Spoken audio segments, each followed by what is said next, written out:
Akhwati fillah rahimani wa rahimakumullah. Nasta'inu billah, kita memohon pertolongan kepada Allah Subhanahu wa taala. Hari ini kita akan belajar sebuah tema yang Masya Allah, dan ini sering kita temui di dalam kehidupan kita sehari-hari, yaitu membalas kebaikan orang yang telah berbuat baik kepada kita. Ya, subhanallah. Ketahuilah wahai saudariku, sesungguhnya subhanallah, kita itu hidup di dunia tidak bisa sendirian. Kita membutuhkan orang lain. Ketika kita paham bahwasanya kita adalah makhluk sosial, ketika kita tahu bahwasanya kita itu membutuhkan orang lain, maka sesungguhnya orang lain pun membutuhkan diri kita.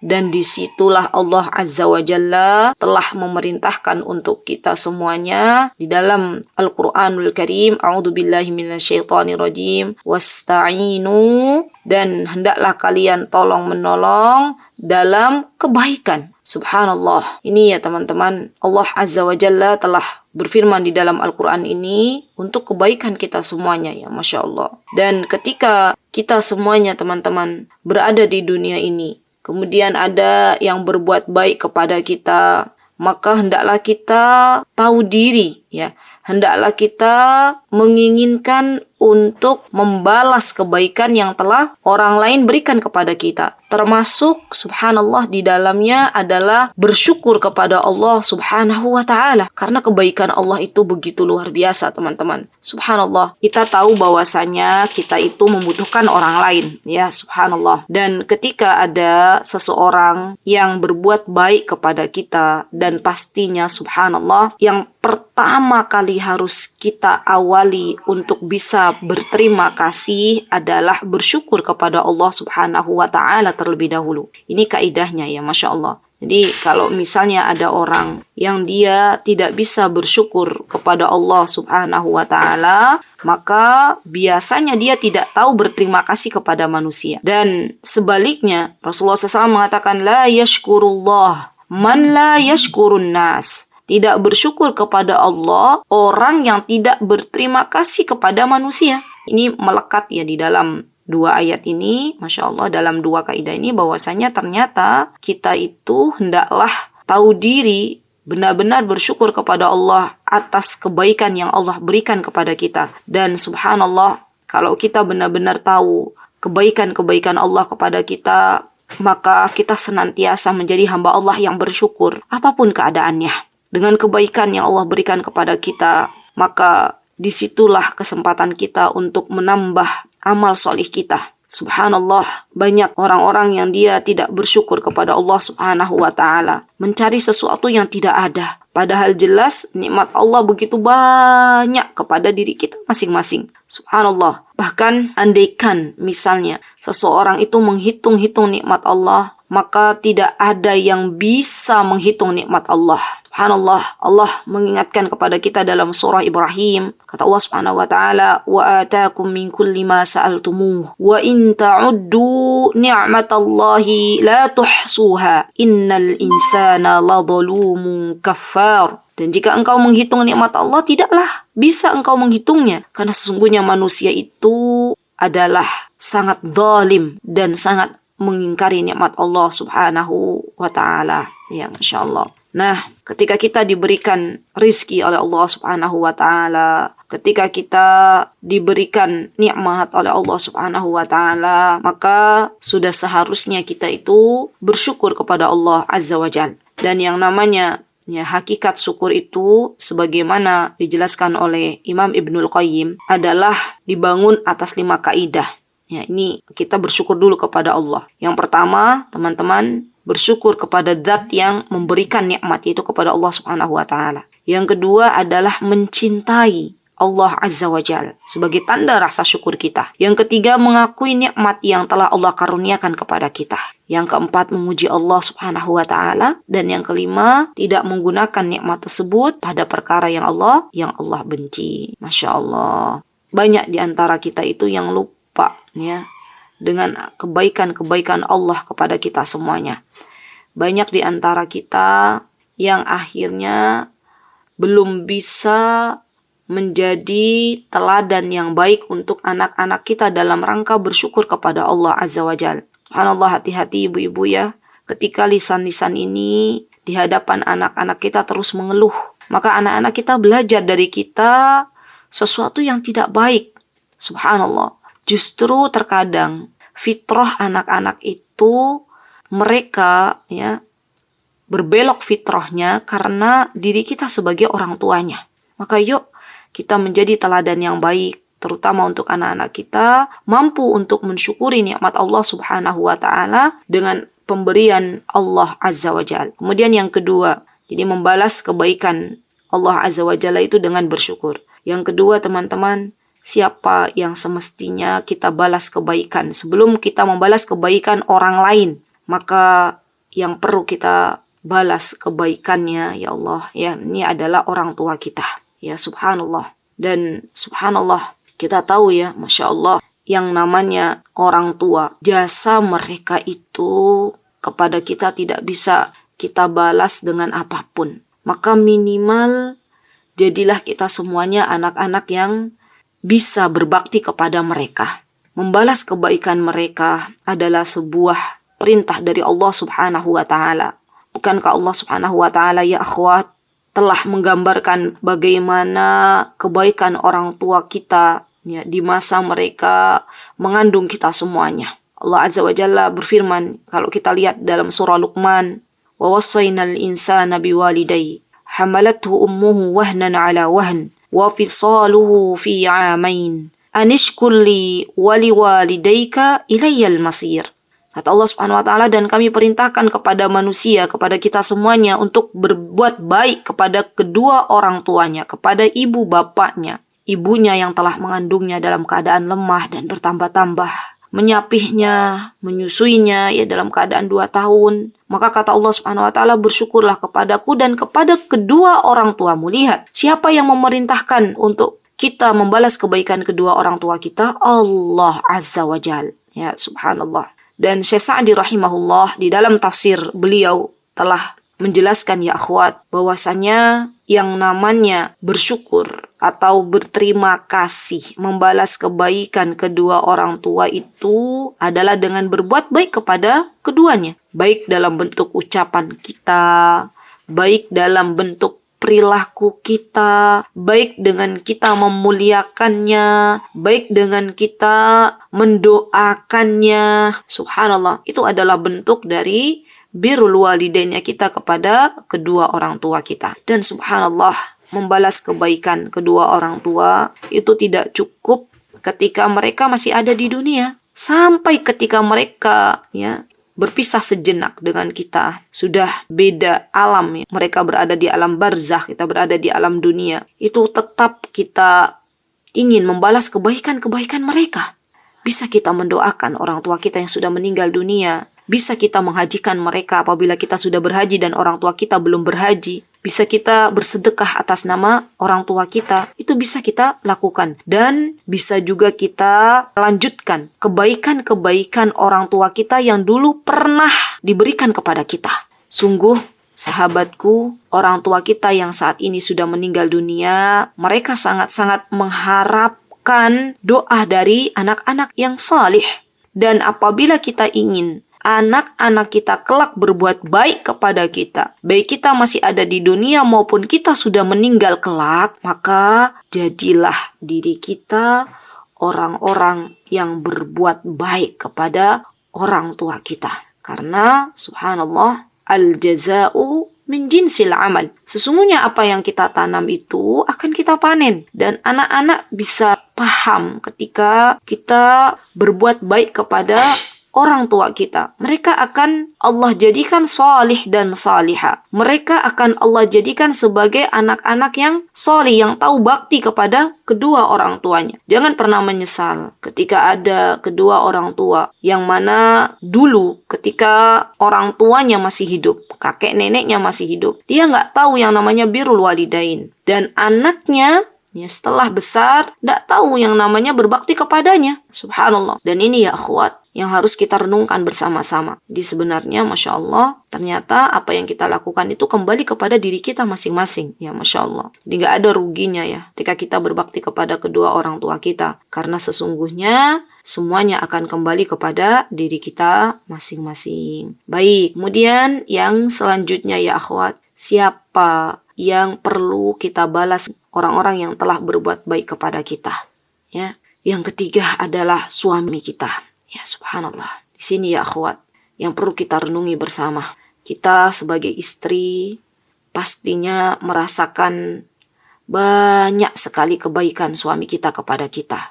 Dan hendaklah seorang istri itu tahu diri, berterima kasih kepada suaminya. Suami yang telah memberikan nafkah kepada kita, yang telah mencukupi kebutuhan kita dan anak-anak kita, ya, yang telah mendoakan diri kita sebagai seorang istri dan anak-anak, ya Masya Allah. Dan di antara ciri wanita yang salihah adalah wanita-wanita yang tahu berbalas budi kepada suaminya. Kita ingat teman-teman, dulu ketika Rasulullah SAW sedang melaksanakan sholat gerhana, kemudian Rasulullah SAW itu diperlihatkan dengan surga dan neraka oleh Allah Subhanahu wa Ta'ala. Dan beliau melihat kebanyakan penghuni neraka itu ternyata adalah wanita.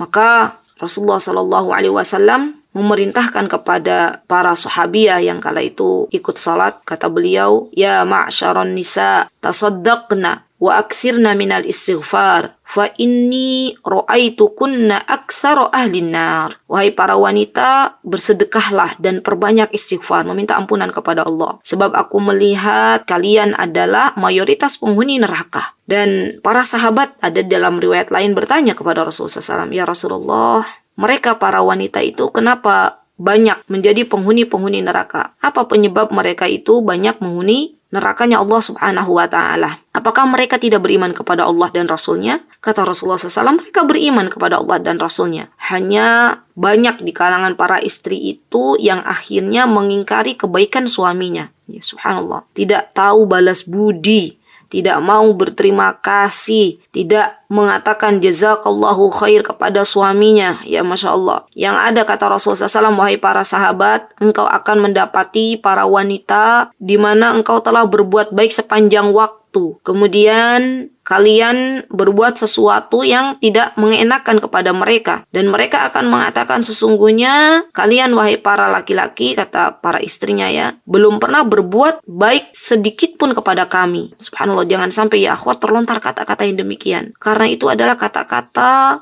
yang tidak pantas untuk kita ucapkan di hadapan suami kita. Hendaklah kita senantiasa mengingat kebaikan suami kita, mendoakan suami kita. Begitu pula para suami ya. Rasulullah SAW, beliau menjadi suri tauladan bagaimana beliau mengingat jasa perjuangan ibunda Khadijah radhiyallahu anha. Ya Masya Allah. Di situ kita bisa belajar bahwasanya yang namanya kehidupan rumah tangga, suami istri itu hendaklah tahu akan kewajiban dan haknya. Kewajiban seorang istri misalnya adalah berterima kasih, tahu balas budi kepada suaminya. Kewajiban seorang suami adalah paham dan tahu berbalas budi kepada istrinya. Bisa dibayangkan kalau suami istri dalam keadaan demikian, yang ada keluarga di dunia ini, khususnya bagi keluarga-keluarga muslim, adanya sakinah mawaddah warahmah. Ya subhanallah. Akhwati fillah rahimani wa rahimakunallah. Terkadang yang namanya syaitan ya menggoda anak Bani Adam, apalagi yang namanya suami istri.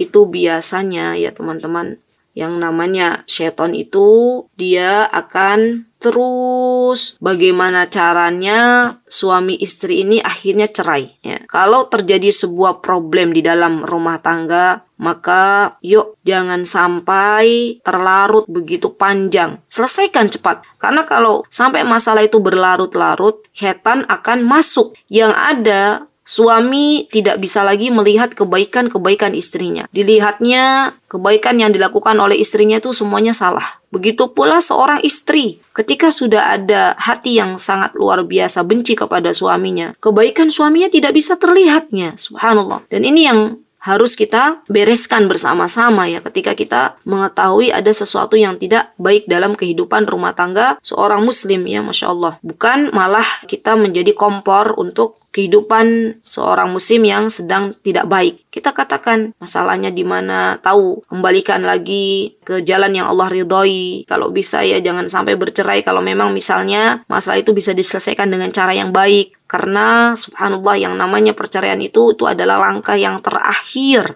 Langkah yang terakhir ya. Walaupun itu diperbolehkan tapi ternyata itu adalah perkara yang dibenci oleh Allah Subhanahu wa taala. Baik. Kemudian ya akhwat, yang selanjutnya pertama bersyukur kepada Allah. Yang kedua bersyukur atau berterima kasih kepada kedua orang tua kita. Yang ketiga adalah bersyukur atau berterima kasih kepada suami-suami kita. Yang keempat adalah berterima kasih atau bersyukur kepada orang yang telah berbuat baik kepada kita. Tapi sebelum saya menjelaskan bagaimana kita berterima kasih atau bersyukur kepada orang yang berbuat baik kepada kita, maka alangkah baiknya yuk kita mulai mengetahui bahwasanya kebaikan yang kita lakukan untuk orang lain sejatinya nih teman-teman, bukan untuk mendapatkan balasan yang lebih besar daripada orang lain. Ada sedikit kisah dan insya Allah ini kisahnya sahih ya. Jadi zaman dahulu kala ya teman-teman, ketika Rasulullah SAW wafat, maka Bilal itu adalah seorang sahabat yang sangat-sangat merasakan kesedihan yang sangat mendalam. Sampai kalau ingat tempat beliau adzan ya, berjumpa dengan Rasulullah SAW, Bilal tuh nangis. Dan Bilal ingin ya untuk mengurangi kesedihan dalam kehidupannya. Beliau ingin pindah ke daerah Syam waktu itu ya, dan meminta izin kepada Abu Bakar As-Siddiq radhiyallahu an. Maka Abu Bakar pun ketika itu tidak lantas mengizinkan Bilal ya untuk pindah ke Syam. Dan subhanallah, apa yang dikatakan oleh Bilal teman-teman? Yang dikatakan oleh Bilal, wahai Abu Bakar, dulu ketika engkau memerdekakanku, itu kalau misalnya engkau memerdekakanku untuk Allah Azza wa Jal, kata Bilal ya, maka biarkan aku hidup dengan apa yang ingin saya lakukan, kata Bilal ya. Karena memang kalau misalnya dulu engkau wahai Abu Bakar berbuat baik telah memerdekakanku, hanya berniat untuk mencari ridha Allah, maka sekarang jangan tahan aku untuk berada di sisimu. Subhanallah, Abu Bakar yang kita kenal begitu lembut hatinya ya, Masya Allah. Akhirnya beliau mengizinkan Bilal untuk pergi dari kota Madinah. Subhanallah. Nah, dari sini teman-teman kita bisa mengambil pelajaran yang sangat dalam. Yuk mulai sekarang ketika kita berbuat baik kepada orang lain, jangan ada terlintas di dalam hati kita ingin mendapatkan kebaikan yang semisal dari orang tersebut ya di dunia ini. Karena kalau kita masih bersandar, masih menginginkan sesuatu balasan bukan dari Allah Azza wa Jal, tapi dari manusia, dari makhluk Allah, maka yang ada adalah kita kecewa. Kalau misalnya kita memberi kebaikan kepada orang lain, dan ternyata orang yang kita beri itu nggak tahu terima kasih, yang ada kita kecewa. Ya subhanallah. Tapi kalau kita berbuat baik kepada orang lain, tidaklah kita berbuat kebaikan kepada orang lain itu hanya untuk mengharapkan ridha Allah Azza wa Jal, maka kita tidak akan pernah kecewa. Ya, karena sesungguhnya Allah yang akan membalas kebaikan kita. Ya Masya Allah. Itu yang seharusnya kita rubah mindset kita. Jadi nggak ada yang namanya kecewa kalau kita sandarannya itu hanya ingin ridhonya Allah Subhanahu wa ta'ala. Masya Allah. Dan kenapa manusia itu kecewa dalam kehidupan? Karena masih bersandar kepada manusia, kepada makhluk. Subhanallah. Kenapa manusia itu merasa gelisah ketika kebaikannya tidak dibalas oleh orang lain atau bertepuk sebelah tangan? Karena masih bersandar kepada makhluk ya akhwat. Yuk kita luruskan kembali bahwasanya apa yang kita lakukan dari sebuah kebaikan itu semata-mata agar Allah Azza wa Jalla ridho kepada kita. Itu dulu ya. Baik.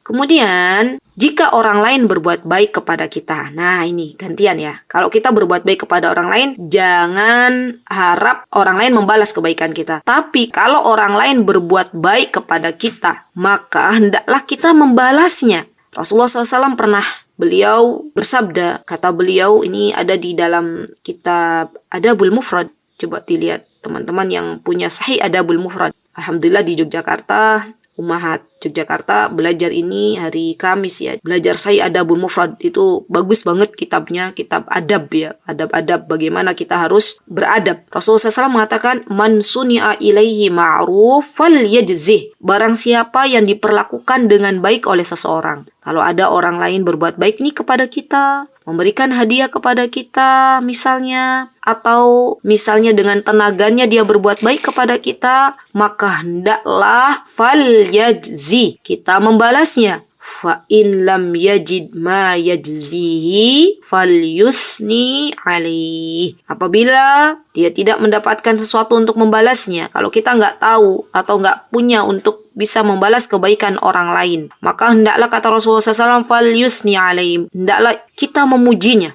Fa innahu idza asna alaihi, kalau kita memujinya, faqad syakarahu, maka kita telah berterima kasih kepada orang yang telah berbuat baik kepada kita. Wa in katamahu faqad kafara, namun jika ia menyembunyikan, jika kita tidak mau memujinya, jika kita menyembunyikan kebaikan orang yang telah berbuat baik kepada kita, maka sesungguhnya kita telah mengingkari kebaikannya. Ya subhanallah. Jadi teman-teman, mindset kita itu harus kita rubah. Sesungguhnya kalau kita berbuat baik kepada orang lain, jangan tunggu orang lain membalas budi kita. Tapi kalau orang lain berbuat baik kepada kita, ayo bersegera balas kebaikan mereka. Dan pastinya nih teman-teman, yang namanya wujud membalas kebaikan orang itu beragam. Ini sudah pernah dicontohkan oleh Rasulullah SAW. Tentunya bagaimana orang-orang muhajirin, mereka itu sangat tahu balas budi kepada orang-orang Ansor.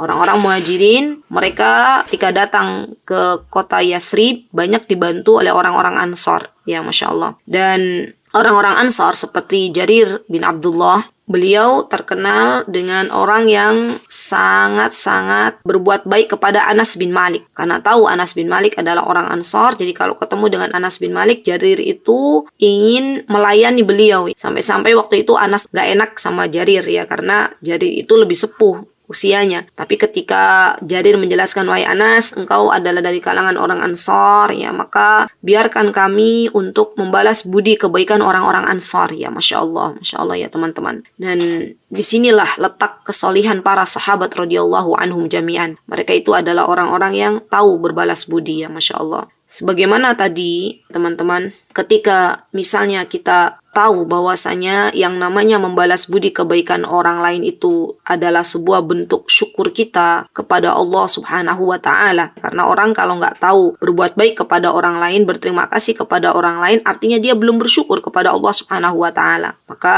di antara caranya tadi sudah dijelaskan oleh Rasulullah SAW, ya, membalas pemberian orang lain dengan semisal atau yang lebih banyak. Ini cara pertama. Kalau misalnya nih kemarin teman-teman dapat hadiah misalnya dari orang-orang yang mencintai teman-teman misalnya, maka kita beri yang semisal. Ada orang yang kasih baju ke kita, kita beri baju lagi. Kalau bisa yang lebih indah bajunya. Kalau orang lain kasih kita satu baju, kita kasih dua baju, atau kita tambahkan dengan kerudung misalnya. Jadi subhanallah, yang namanya memberi, yang namanya tangan di atas, itu pastinya lebih baik daripada tangan di bawah, ya Masya Allah. Al-yaddul ulia khairun minal yaddis sufla. Tangan yang di atas itu lebih baik daripada tangan yang di bawah. Maka Rasulullah SAW itu dulu ya, beliau ketika ada orang yang berbuat baik kepada beliau, beliau berusaha untuk membalas kebaikan orang tersebut, ya Masya Allah. Dan inilah yang harus kita renungi bersama. Jangan sampai ada kata-kata,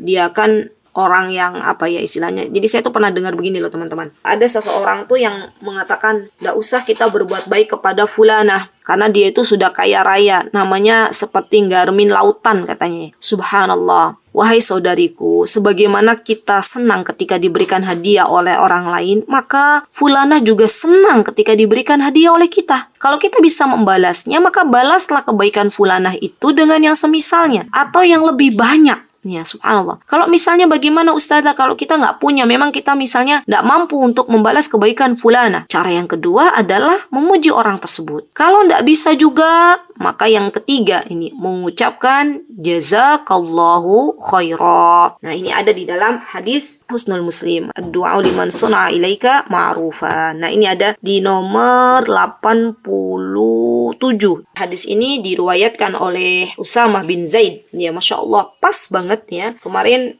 saya baru membicarakan atau baru menjelaskan biografi Usamah bin Zaid di Teras Quran. Jadi kemarin ada kajian offline di Yogyakarta. Mungkin bagi teman-teman yang kemarin ikut kajian offline di Yogyakarta, ingat ya Usamah bin Zaid. Ini saya ambil sedikit kisah beliau untuk kita ambil pelajaran ya. Jadi Usamah bin Zaid yang telah meriwayatkan hadis jazakallahu khairan ini, teman-teman, adalah putra dari Zaid bin Harithah. Dan kita tahu Zaid bin Harithah ini dulunya adalah budak ya, tawanan. Kemudian setelah itu dirawat oleh Rasulullah Sallallahu Alaihi Wasallam. Datang paman beliau untuk menebus Zaid bin Harithah. Setelah itu, nah ini penting, tidak ada keterkaitannya nanti. Setelah itu Rasulullah SAW mengatakan, wahai paman Zaid, biarkan Zaid untuk memilih apakah memilih diri saya atau memilih kalian. Kalau misalnya Zaid memilih kalian, maka biarkan dia pergi tanpa engkau harus menebusnya. Subhanallah, ternyata Zaid memilih Rasulullah Sallallahu Alaihi Wasallam. Akhirnya Zaid ini tinggal bersama Rasulullah Sallallahu Alaihi Wasallam. Subhanallah teman-teman, Zaid ia menjadi seorang yang sangat-sangat patuh kepada Rasulullah Sallallahu Alaihi Wasallam. Dan Rasulullah begitu mencintai Zaid. Pernah dengar kisahnya teman-teman? Dulu Rasulullah SAW sempat menyandarkan nama Zaid bin Harithah itu kepada Nabi kita Muhammad Sallallahu Alaihi Wasallam, Zaid bin Muhammad. Kemudian ditegur oleh Allah Azza wa Jalla dan Allah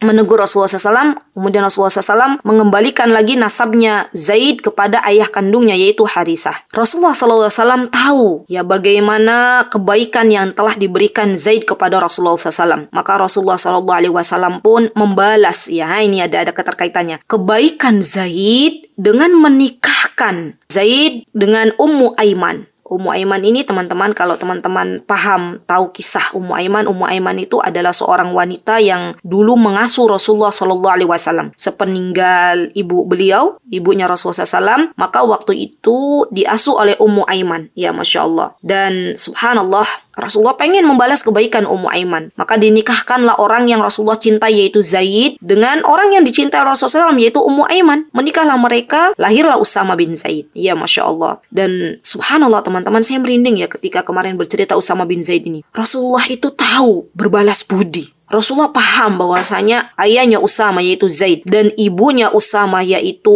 Ummu Aiman, mereka berdua adalah orang yang telah berbuat baik kepada Rasulullah SAW. Maka Rasulullah ketika itu beliau sangat sayang kepada Usamah bin Zaid. Usamah ini usianya hampir mirip dengan Hasan dan Husain, cucu Rasulullah SAW. Pernah dalam sebuah riwayat Rasulullah SAW itu mendudukkan Usamah di paha sebelah kiri dan mendudukkan Hasan di paha sebelah kanan beliau. Ya Masya Allah, saking cintanya beliau kepada Usamah bin Zaid. Suatu hari Usamah tumbuh menjadi seorang pemuda yang luar biasa gagah. Di usianya yang ke-18 tahun, Usamah ditunjuk oleh Rasulullah Sallallahu Alaihi Wasallam untuk memimpin peperangan di perbatasan Syam. Jadi waktu itu Rasulullah SAW sakit teman-teman. Maka musuh-musuh Islam tahu, mereka menggunakan kesempatan dalam kesempitan. Rasulullah sakit, mereka pengen menyerang kaum muslimin. Dan waktu itu Rasulullah dengar dan Rasulullah SAW memerintahkan Usamah bin Zaid untuk memimpin pasukan. Bayangkan teman-teman, kala itu Usamah bin Zaid usianya masih 18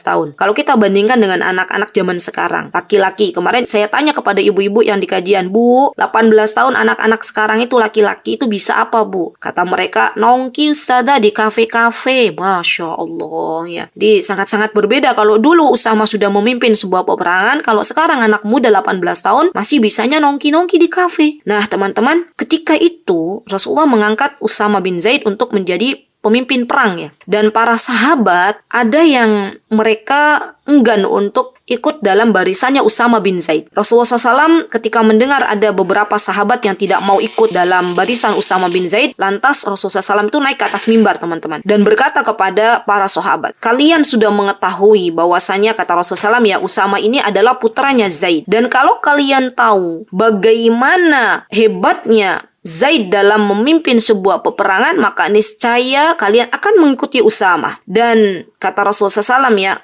kalian tahu bahwasanya Usama ini adalah orang yang saya cintai, putra dari orang yang saya cintai juga. Beliau memiliki seorang ibu dan ibunya adalah orang yang saya cintai. Maka kata Rasulullah SAW, ikutlah dengan Usama bin Zaid. Subhanallah, para sahabat setelah tahu Rasulullah naik ke atas mimbar, mereka pun akhirnya ikut dalam barisannya Usama bin Zaid. Teman-teman tahu siapa yang berada di dalam komandan Usama bin Zaid? Ya, pasukan-pasukannya mereka ada Abu Bakar As-Siddiq, ada Umar. Ya, subhanallah. Jadi yang lebih sepuh malah ikut ya, Masya Allah. Baru berjalan sebentar, belum sampai ke perbatasan Syam, mereka mendengar Rasulullah SAW wafat. Akhirnya mereka balik lagi ke Madinah, dan setelah Rasulullah SAW wafat, teman-teman, digantikanlah kekhalifahan oleh Abu Bakar As-Siddiq. Nah, Abu Bakar tahu Abu Bakar itu adalah orang yang sangat patuh kepada Rasulullah SAW. Abu Bakar tetap melanjutkan apa yang telah menjadi perintah Rasulullah SAW. Usama bin Zaid tetap memimpin peperangan di perbatasan Syam. Terjadilah peperangan, teman-teman, dan subhanallah, Allah memenangkan kaum muslimin. Kala itu Usama bin Zaid, ya Masya Allah, dan pasukan kaum muslimin membawa harta rampasan yang begitu banyak. Dan tidak ada korban yang jatuh satu pun dari kalangan kaum muslimin. Allahu Akbar. Subhanallah, akhirnya dari kejadian itu, teman-teman, para sahabat, ya subhanallah radhiyallahu anhum jami'an, tidak lagi memandang sebelah mata kepada Usama bin Zaid. Tahu bahwasanya ternyata Usama ini punya siasat perang yang begitu luar biasa hebat, ya Masya Allah. Disitulah ya kehebatan yang telah Allah titipkan kepada Usama bin Zaid, ya. Seorang panglima yang muda yang telah memimpin pasukan, ya Masya Allah, dan memperoleh kemenangan yang begitu banyak. Nah, beliau ini meriwayatkan sebuah hadis dari Rasulullah SAW bahwasanya siapa yang diperlakukan dengan baik, maka ucapkanlah jazakallahu khaira. Apa sih arti jazakallahu khaira itu, teman-teman? Jazakallah, semoga Allah membalasmu, khairan, dengan kebaikan. Itu kalau misalnya yang berbuat baik kepada kita laki-laki, maka kita ucapkan jazakallahu khaira. Kalau misalnya yang berbuat baik kepada kita itu perempuan, ya, maka kita ucapkannya apa? Jazakillahu khaira. Jadi nggak semuanya jazakallah. Kalau misalnya yang berbuat baik kepada kita dua orang, maka kita mengucapkannya apa? Jazakumallahu khaira. Kalau misalnya yang berbuat baik kepada kita wanita-wanita yang banyak, apa yang kita ucapkan? Jazakunallahu khaira. Dari mana ustazah kita belajar? Jazakallah, jazakillah, jazakuma, jazakumu, jazakuna. Dari pelajaran, teman-teman, yaitu pelajaran nahwu dari dhamir. Makanya perlu lagi nih kita belajar bahasa Arab biar tahu bahwasanya ternyata bukan jazakallah saja, ada disesuaikan dengan dhamirnya. Dan menjadi sebuah catatan ya teman-teman, kita cukupkan dengan doa jazakallahu khair, tidak menambah-nambah dengan jazakallahu alf khair, karena ada beberapa orang yang mungkin mereka pikirnya kalau jazakallahu alf khair itu adalah semoga Allah membalasmu dengan alf. Alf itu ribuan, khair, ribuan kebaikan. Nah, coba kalau kita perhatikan dari segi bahasa ya teman-teman. Ketika kita mengucapkan jazakallahu alf khair, maka itu sudah menyalahi tata bahasa. Karena yang namanya khair itu adalah nakiro. Dan nakiro itu la hasrun laha. Nggak ada batasnya. Bisa 1000, bisa 100.000, bisa sampai miliaran, bisa sampai ratusan juta. Itu khair. Maka kalau kita membatasi jazakallahu alf khair, artinya kita membatasi kebaikan yang Allah berikan kepada orang yang telah berbuat kepada kita itu hanya 1000 kebaikan saja. Ya, Allah balas dengan 1000 saja. Ya, padahal jelas kalau kita mengatakan jazakillahu khaira, itu kita berdoa agar Allah Subhanahu wa taala membalas kebaikan orang yang telah berbuat baik pada kita itu lebih banyak daripada 1000. Nah, hadisnya teman-teman, ya saya bacakan, man suni'a ilaihi ma'rufun faqala li fa'ilihi jazakallahu khairan faqad ablagha fis sana. Rasulullah SAW, barang siapa yang telah berbuat baik, ya kebaikan kepada kepadanya, maka kemudian dia mengatakan jazakallahu khair, semoga Allah membalasmu dengan kebaikan, maka sungguh ia telah benar-benar meninggikan pujian. Masya Allah ya teman-teman. Jadi minimal kita katakan jazakillahu khaira. Nah, ini bagi teman-teman yang punya anak-anak kecil, juga kita ajarkan ya kepada anak-anak. Nah, kalau ada orang yang sudah berbuat baik, ayo bilang apa gitu kan biasanya ya. Nah, kalau anaknya sudah bisa bilang jazakillahu khair, bagus. Atau bilang jazakallahu khair, bagus. Tapi kalau anaknya masih cadel-cadel bicaranya, berat mungkin ya mengatakan jazakallah atau jazakillah, kita ajarkan kepada anak-anak kita, nak, kalau ada orang yang berbuat baik, misalnya biasanya anak saya tuh jidahnya berbuat baik, ayo mas, bilang apa ke jidah? Terima kasih gitu ya. Kita ajarkan, subhanallah, itu karakter ya yang harus dimiliki oleh anak-anak kita. Kita tanamkan dari kecil sehingga anak-anak kita ketika tumbuh menjadi para pemuda, menjadi manusia dewasa, paham bagaimana membalas budi kebaikan orang lain. Tapi kalau kita tidak pernah mencontohkan ya anak-anak kita untuk mengucapkan jazakillah khair atau terima kasih minimal ya, bagaimana mereka tahu untuk membalas kebaikan orang yang telah berbuat baik kepada mereka ya. Semoga ini menjadi bekal bagi kita sebagai orang tua. Jangan sampai hanya mengejar akademik anak-anak kita, tapi lebih dari itu, semoga kita bisa menancapkan akhlak-akhlak yang baik ya kepada anak-anak kita. Di antaranya akhlak yang baik tadi adalah mengajarkan anak kita untuk tahu berbalas budi. Wallahu ta'ala a'lam bishawab. Itu yang bisa saya sampaikan dalam kesempatan yang berbahagia ini. Tentunya jika ada kebenaran datangnya dari Allah Subhanahu wa ta'ala, jika ada kekurangan pastinya datang dari saya pribadi. Saya mohon maaf yang sebesar-besarnya. Aqulu qawli hadha wastaghfirullah li wa lakum wa akhiru da'wana anil hamdulillahi rabbil alamin. Wassalamualaikum warahmatullahi wabarakatuh.